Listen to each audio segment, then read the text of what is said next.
बहुत ज़्यादा ही अच्छा है और यहाँ से खरीद राजनांदगांव के एक ऐसे परिवार के प्रतिष्ठान में आए हुए हैं जिसने विभिन्न क्षेत्रों में अपना आयाम स्थापित किया हुआ है। और मुझे जहाँ तक मेरी रिसर्च टीम ने मुझे जानकारी दी है कि 1974 में एक युवा 4 भाइयों के साथ नौकरी किया करता था। जी चर्चा में रहती है, मेकिंग चार्ज एक्चुअली है क्या? मेकिंग चार्ज एक्चुअल में ये है कि अलग अलग कैटेगरी के आपको मेकिंग चार्ज होती है, जो कि 8% से चालू होके 20% 22% तक की रहती है। अच्छा, तो वो पर्टिकुलर चीज़ के ऊपर डिपेंड करता है।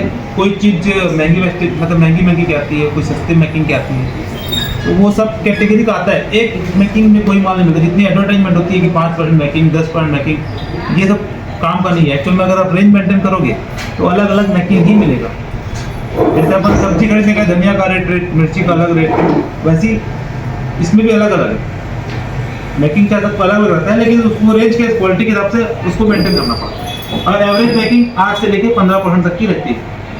एक सोने चांदी के व्यापार के बारे में एक कहावत है कि जो दुकान सब्जी मंडी के पास रहता है वो ज़्यादा चलता है। उसका कारण ये है कि आदमी घर से निकला है सब्जी लेने और उसके दिमाग में अचानक आया कि मुझे ज्वेलरी लेना है घर के लिए, वो ज्वेलरी ले लेगा। परंतु जो व्यक्ति ज्वेलरी लेने के लिए निकला है वो कभी सब्जी मंडी जाके सब्जी नहीं लेगा। तो ये मनोविज्ञान को मैं अपने दर्शकों को बताना चाहता हूँ कि नवीन ज्वेलर्स के अलावा आप अपने इतिहास के बारे में थोड़ा बताइए। जब मैं 11th पहुँचा 1974 में, तो बिजनेस तो था नहीं, बाबूजी के पास में है, तो मुझे नौकरी करना पड़ा। और मैं अनूप चंद जैन, जो MP के सबसे बड़े माइनिंग कॉन्ट्रैक्टर थे, उनके यहाँ लगभग मैं 14 साल नौकरी किया। और फिर शादी के बाद में, इस भी शादी हुई मेरी, शादी में मैंने 2 साल नौकरी छोड़ दिया और फिर बर्तन दुकान खोला। बर्तन दुकान का नाम क्या था? संतोषी मेटल। वो अभी भी चल रहा है? अभी भी चल रहा है। जी, अभी कहाँ है उसका लोकेशन? अभी है बालगुड़ी चौक। बालगुड़ी। जी, आगे बोलिए। फिर भी ऐसा लगा कि ये परिवार के लिए बिजनेस पर्याप्त नहीं है, तो उसमें छोटे भाइयों को बैठाया। मैंने फिर वापस नौकरी ज्वाइन किया उसी कंपनी में। और फिर लगभग 87 में मैंने 88 में नौकरी छोड़ा। फिर फैशन हाउस खोला, रेडीमेड कपड़े की दुकान थी, उसको चलाया। फिर भी ऐसा लगा परिवार बढ़ रहा है और ये बिजनेस पर्याप्त नहीं होगा। और नवीन भी चूँकि बड़ा हो चुका था, तो इसने ग्रेजुएशन के बाद में 2000 में इसने नवीन ज्वेलर्स का एक छोटा सा काउंटर बर्तन दुकान के साथ में हमने चालू किया। और आज 25 साल में इसका ये रूप है। कि आने वाले इसी सप्ताह में, इसी पखवाड़े में दिवाली आने वाली है, आपकी दुकान में आने के लिए प्रेरित हो या उद्वेलित हो?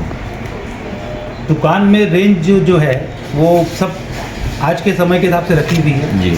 और कुछ ना कुछ ग्राहकों को गिफ्ट हैम्पर ये सब हम लोग प्रोवाइड करते हैं। अच्छा। और मेन होता है रेंज, जो हम लोग एकदम सेलेक्ट करके एकदम जो हमारे ग्राहकों को बहुत पसंद आती है और उसका रिस्पॉन्स हमको मिल भी रहा है। अच्छा।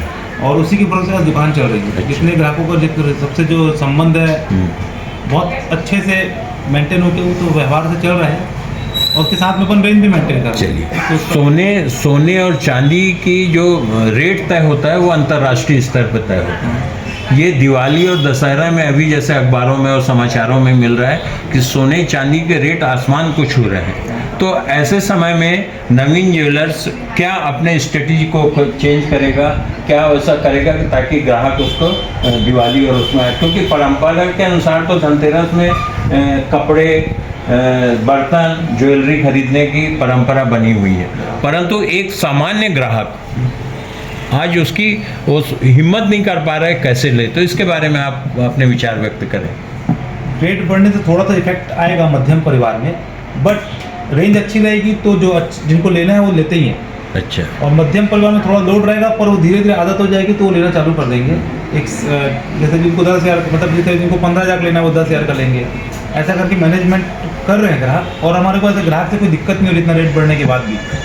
और उठाव बहुत अच्छा रहेगा धनतेरस में, मतलब रुचि बना हुआ है, रुचि बनी हुई है। किसी टाइप का हमको ग्राहकों से कम जाता नहीं कि एकदम उठाओ और नीचे आ गया है, ऐसा नहीं। मतलब मार्केट अच्छा ही चल रहा है। अच्छा, अभी मेरी जानकारी हुई थी कि आप स्टोन के बारे में अच्छी जानकारी भी रखें और प्योर स्टोन भी रखें, तो ज्वेलरी के साथ जो ग्रह नक्षत्रों के हिसाब से स्टोन के बारे में मेरे जो दर्शकों को बताने का आप एक स्टोन का तो ऐसा है कि अपने पास मोनोपोली टाइप का अपन होलसेलर है और ग्राहक खोजते खोजते भी आते हैं। अच्छा। नग लेना है तो वो नवीन जरूरत का कोई ना कोई प्रोवाइड करता ही है और अपने पास अनुभव का ज्ञान है। मतलब अपने पास हम दादाजी से हम जो ज्ञान सीखे हैं उसको अनुभव का ही ज्ञान है हमारे पास।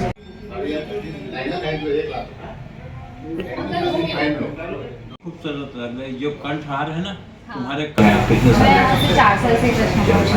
हाँ तो संतुष्टि है पूरी। हाँ पूरी संतुष्टि। आप अपने मेरे दर्शकों को बताना चाहेंगे कि ये संस्थान यहाँ की डिज़ाइन वगैरह कहीं भी ऐसा नहीं है, जो अपन डिज़ाइन भी देंगे वो डिज़ाइन परफेक्ट बन के भी आती है और बहुत अच्छा ही यहाँ से सब चीज़ मिलती है। चाहे आप डायमंड का लो, एंटीक में लो, चाहे गोल्ड में लो, सिल्वर में लो, पूरी ज्वेलरी आपको यहाँ से बहुत अच्छे मिलेगी।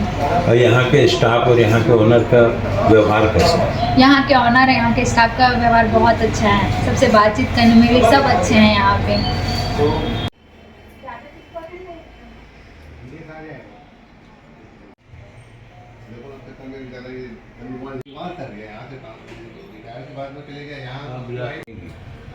तो उसको बोलना थोड़ा सा घी में से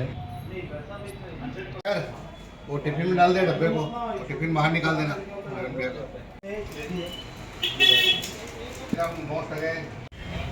साइन बोर्ड का ले